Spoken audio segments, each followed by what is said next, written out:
Hello everyone, WatchBot here, and today I want to talk to everyone watching this video about PC and consoles.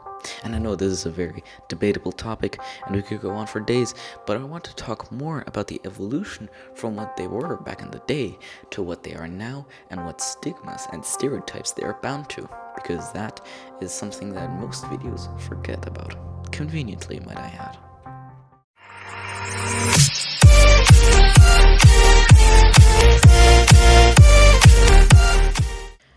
First, let's talk about PC.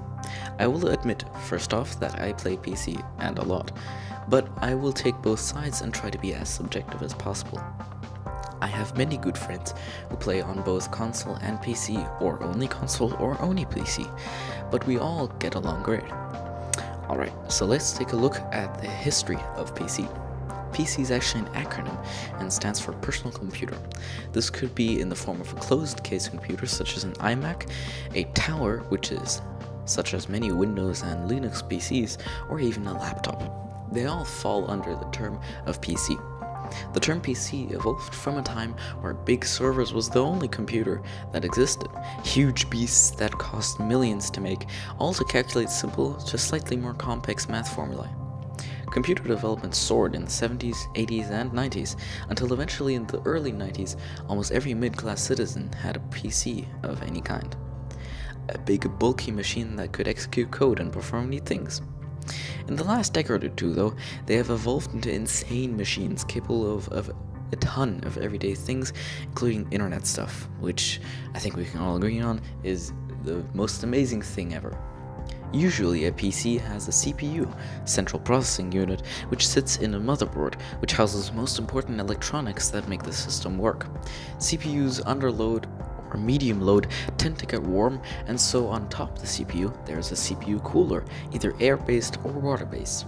I won't go into much detail about those two options, but generally, if you have a powerful CPU like an Intel i7 or i9 or an AMD Ryzen, you might want to go for water cooling, as these are more efficient and are better at cooling. The average PC in 2017 usually has a few terabytes of storage, depending on when you built it. It might also have an SSD, a solid-state disk, which is quicker at writing and reading data than an HDD, a hard drive disk, which, as the name suggests, has multiple disks spinning like a DVD or CD, but don't get those two confused. Depending on your PC, you might also have a Wi-Fi card to connect to the Wi-Fi, although most modern motherboards come with one pre-installed. Very important is also the RAM. It stands for Random Allocated Memory and is used to stream data from the main storage device, either the SSD or the HDD, and load it into the CPU or GPU for them to process it. This leads us to the GPU.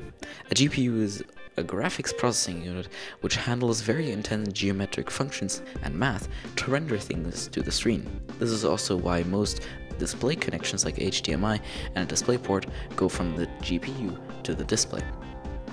Most modern CPUs upwards of Intel Skylake processors have quite powerful integrated graphics, so the GPU isn't very necessary if you don't game and are more of a casual PC user.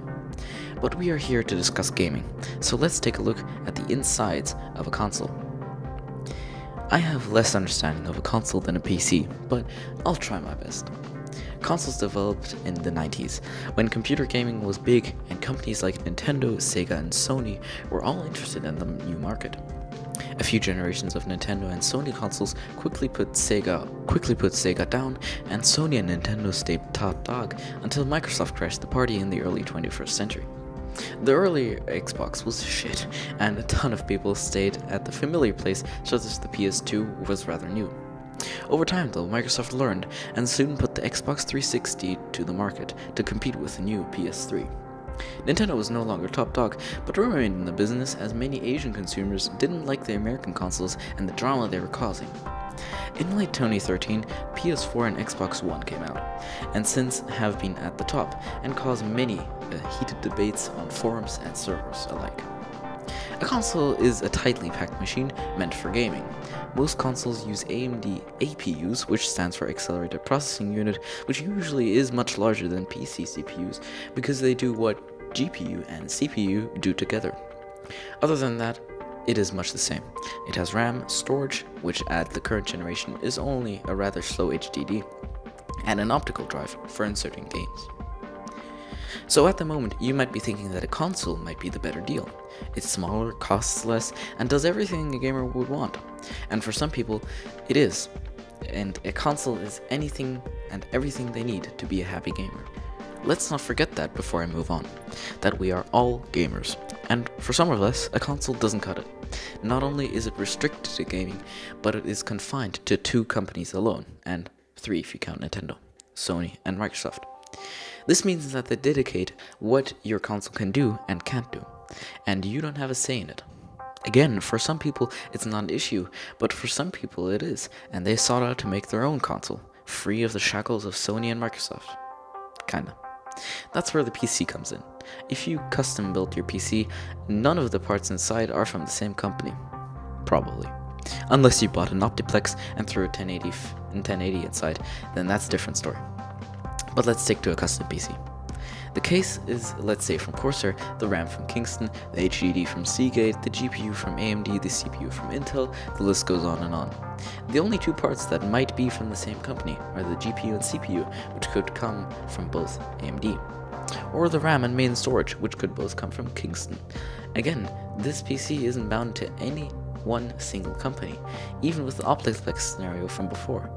The point I'm trying to make here is, while consoles are good at what they do, which is gaming, PC can and will forever be able to do more than just game.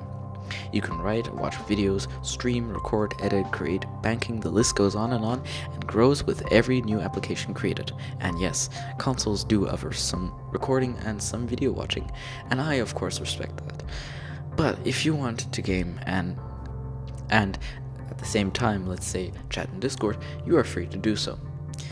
I think I made my point pretty clear, but I won't directly say which one's better. They are both in their own ways, and I don't dislike either one of them. What I do dislike are the stereotypes of both a console gamer and PC gamer, and that they will never get along. Yes, there are assholes who are exactly what the stereotypes suggest, and there will always be that one dickhead no matter how you game, provided it's multiplayer. But these stereotypes have formed us regular unbiased gamers into massive assholes which hate the other side. No matter how you game, no matter how you have fun, nothing can stop you. Unless it's morbid depression, then that can definitely stop you. So thank you guys so much for watching this entertaining video / podcast. If you think you enjoyed it, be sure to hit that like button, and if you want to hear or see more of these things about different topics, and you like my way that I speak or the way that I perform myself, then be sure to hit that subscribe and the bell icon to see when I upload again, because I'll definitely do more of them. I do this the first time. This is my first time doing the scripted commentary, and I think it went very well.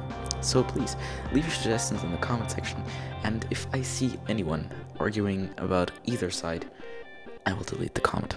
I don't want to hear it, and I did say pretty clearly that I don't like seeing people hate them. I think the next video is going to be about fanboyism, which is another very heated debate, and which also kind of ties into PC and console, but again, time will tell. Thank you guys so much for watching. Take care.